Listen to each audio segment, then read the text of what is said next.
a mediunidade são bênçãos de Deus para a criatura terrestre, para nos dar ânimo de viver, para mudar o nosso comportamento graças ao Evangelho segundo o Espiritismo, que Allan Kardec publicou logo depois, em 1864. Porém, ainda no Livro dos Médiuns, que estamos examinando em tópicos, o capítulo 23 é dedicado às obsessões.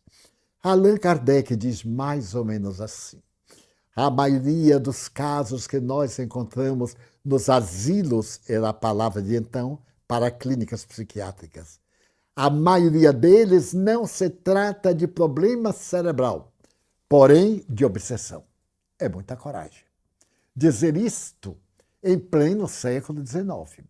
E provar, não somente dizer, mas provar.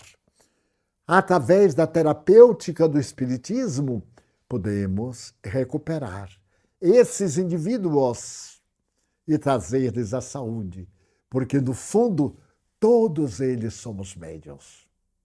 Ora, meus irmãos, ser médium, até há pouco tempo, eu via coisas absurdas, opiniões transvariadas, sem nenhum sentido, suspeita, zombaria. Mas, à medida que os fatos e as técnicas da evolução científica se fizeram mais acessíveis e as investigações mais severas, foi mudando o tipo de comportamento. E hoje a doutrina espírita está espalhada praticamente no mundo, exceção alguns países do Oriente, com certeza, alguns outros países asiáticos e etc. Mas é bem provável que o número de espiritistas no mundo atinja o dígito de milhões, para demonstrar a grandeza da imortalidade da alma e a palavra de Jesus. Quando, precedendo ao momento da sua morte, ele diz: eu não vos deixarei órfãos. Examinem isso no Evangelho, João 14, 16. Eu rogarei ao meu Pai e pedirei que encaminhe o Consolador, que virá ter convosco, que vos dirá coisas novas, que ainda não podeis suportar, e ficará convosco até a consumpção dos séculos. Nos versículos 25 e 26, o Espírito de verdade que eu mandarei repetirá as minhas lições, que serão esquecidas. No século XIX, a nossa herança do cristianismo era uma herança um tanto perturbadora. Traduções que interessavam aos tradutores.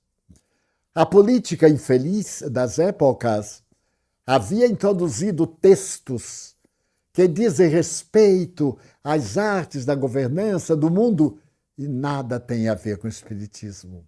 As religiões nefárias introduziram questões que, em realidade, não são legítimas, como no Evangelho.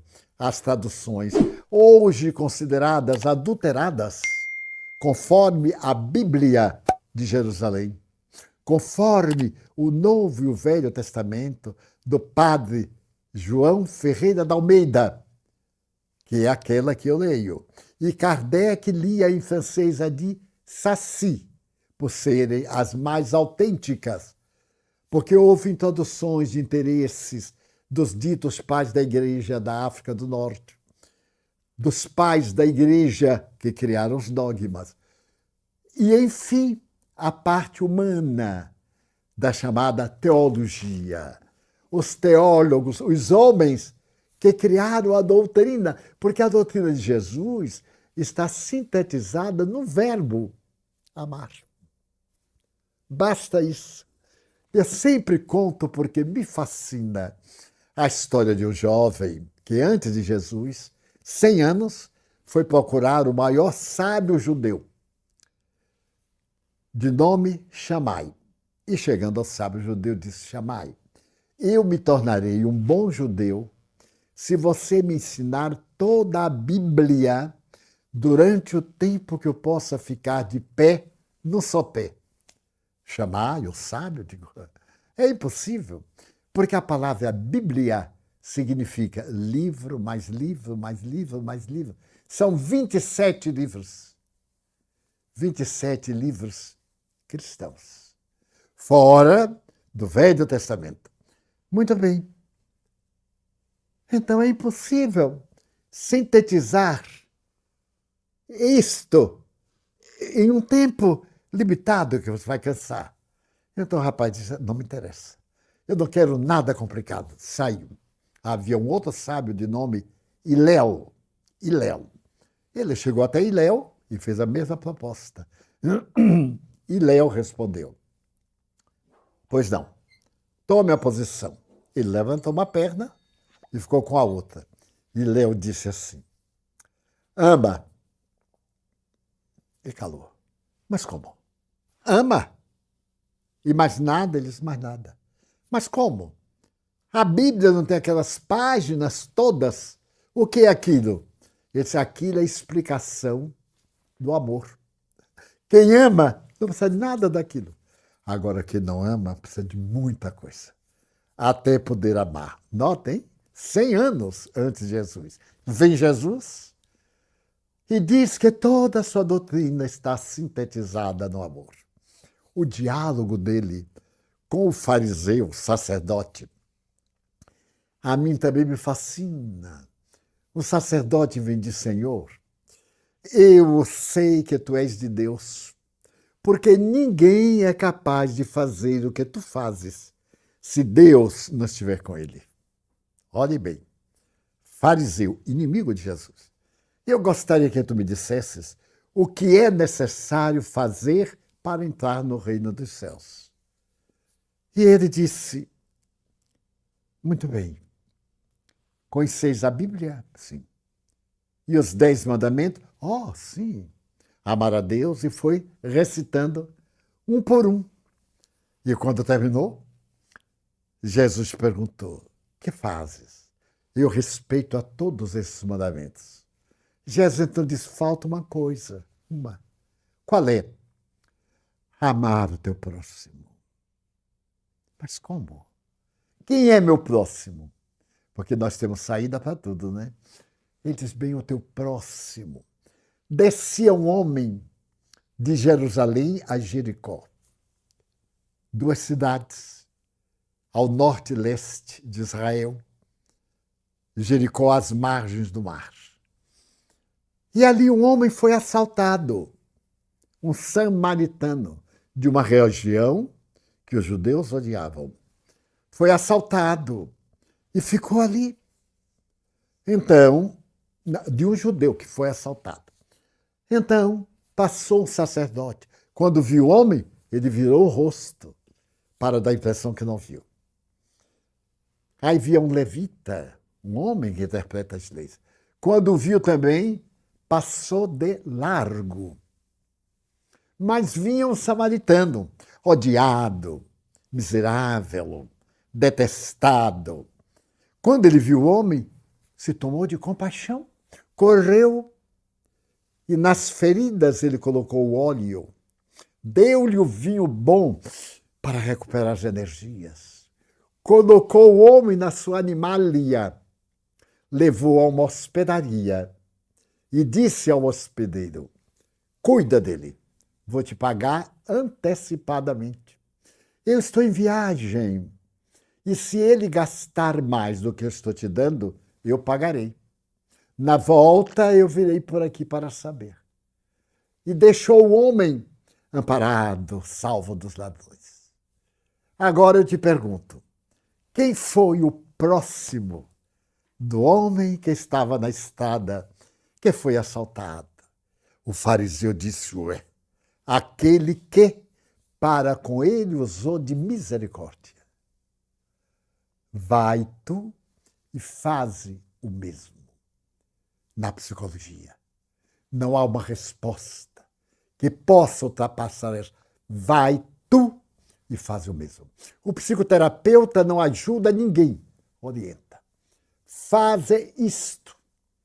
Em qualquer doutrina, em qualquer ética, o indivíduo tem que fazer a sua renovação, a sua retificação.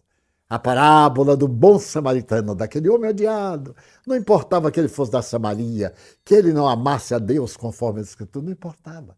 Importava que ele amava seu próximo, e do seu próximo estava representado a figura divina. Então o Espiritismo veio trazer-nos esta restauração.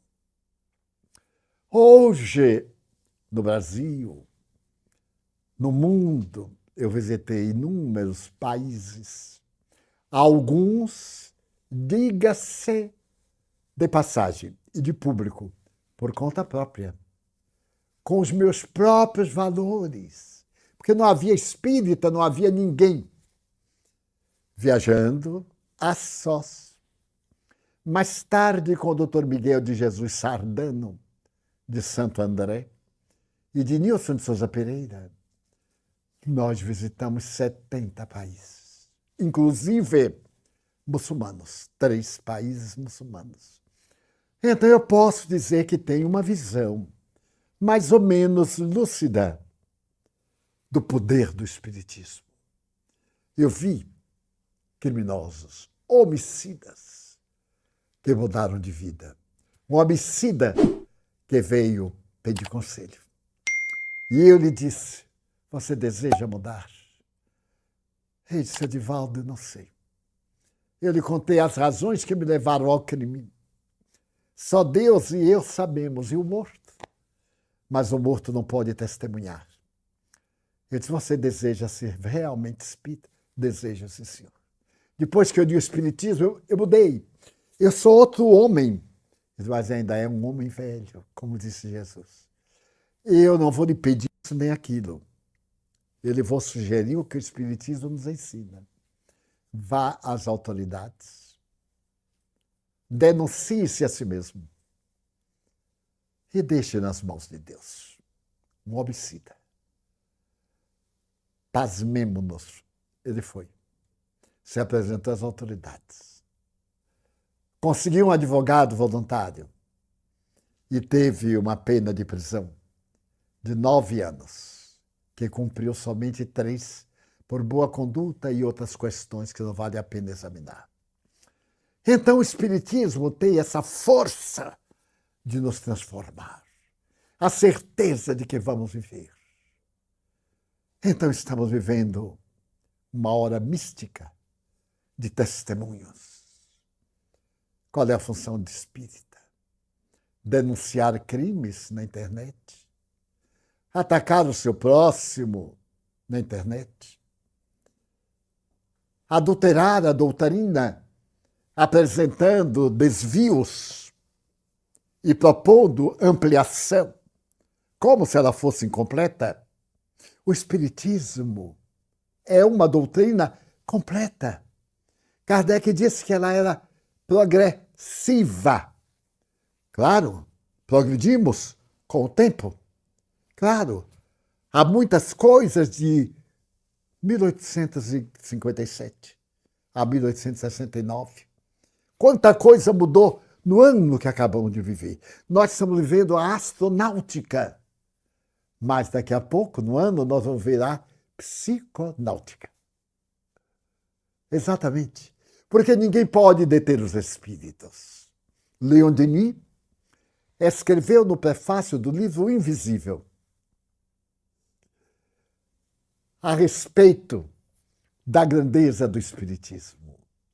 Ele falou-nos que o Espiritismo está acima de todas as nossas necessidades. E teve a oportunidade de dizer que os homens não modificaríamos o Espiritismo, porque é dos espíritos. Os homens vamos morrer. Eu me recordo de tanto defensor do Espiritismo que já morreu e está perturbado no além. Conheci aos 93 anos, quase um século, conheci gente extraordinária. e falsamente extraordinária. E todos morreram como eu vou morrer também. Então, Leon Denis, ao apresentar o seu livro Além da Morte, que maravilha, depois da morte, après la mort, ele faz uma narrativa num prefácio que eu tive o carinho de memorizar. Desfila nos meus olhos a legião das coisas do passado, Esparta, Atenas, e ele vai, uma página de poesia. Olha este pedacinho. Passaram pelos meus olhos os loureiros, em cujas margens e madeiras enamorados colocaram seus nomes. Eu vi passar as grandes cidades que hoje dormem submarinas, destroçadas, monumentos grandiosos, a cuja sombra as serpentes fazem seus ninhos. Mas nunca vi nada tão doloroso do que uma pedra mármore fria com um cadáver. Braços que não se movimentam, lábios que não se abrem, olhos que não têm luz. A morte passou e o arrebentou. Para onde vai? Para o nada? Este corpo que a divindade fez, e Leon Denis termina exaltando. Alegrai-vos, porque uma doutrina santa vem dizer que não há morte, só a vida. Ele vive e pode conviver contigo. E vai, é o poeta do Espiritismo. Uma querida amiga me disse que aprendeu a amar Kardec lendo Leon Denis. Kardec é o filósofo frio, é o pesquisador científico. Denis é o poeta alexandrino, rico, autodidata, que morreu cego, que amou a doutrina e deixou obras incomensuráveis.